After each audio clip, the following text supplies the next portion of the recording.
gising sa lahat ng may buhay. Okay? So, ang sarap ng tulog mo.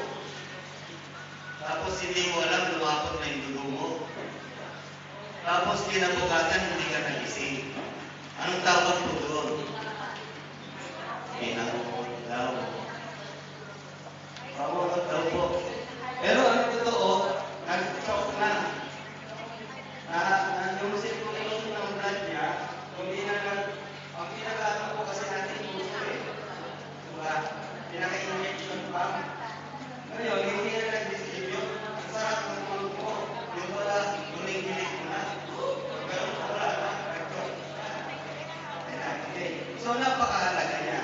Kung paano pinipigay natin yung mga sarili natin sa pangkabuhayan at doon sa pagiging electronics natin, importante rin na maalagaan natin yung sarili natin.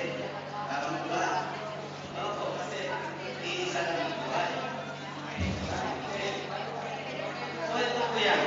May certificate po yan dito sa Bureau of Food and Drugs. Okay. Tapos,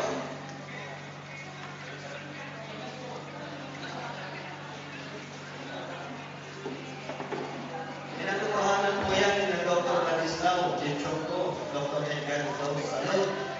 Ayan po yung mga doktor na nagpatuto. Okay. So, hindi pinatutuhanan din po yan sa Japan. Nakarating ito sa Japan, nung na-test ang Japan, kasi more on bully sa akin dati. Sino daw ba kami? Wala naman kayo papel para hindi na magsasabi na nakakagamit kayo. Bakit? Ni-require ba ng Diyos yan? Hindi. Okay. Tulad nito, sinabi ng Japan, meron siyang leakage. So, ang ibig sabihin, ang leakage, siya ang tumutunaw sa lahat ng taba. Yung taba natin sa katawan, tumutunaw niya. Okay? Yung ating mga kinakain na may mga kain, tinutunaw niya po. Papabilis yung tutunaw. Hindi na iiwasan eh. Diba? Nakakain tayo ng taba. Okay? So, meron siyang amylase. Ang tumutunaw o sumusunod sa carbohydrates at sa mga pagkain nagbibigay ng enerhiya. So, napakabilis na natutunan yun. Napakabilis na natutunan yun sa katawan natin. Okay? Nagiging enerhiya. Okay? So, meron siyang proteins.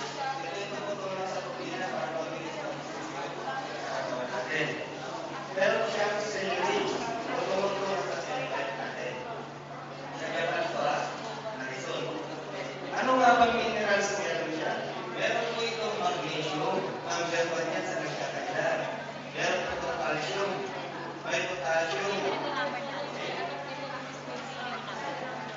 Meron siyang manganese. May sodium. May zinc. Kailangan din natin kalpahan ng metal. Metal. Metal dos o bayabas. Metal dos. Diba?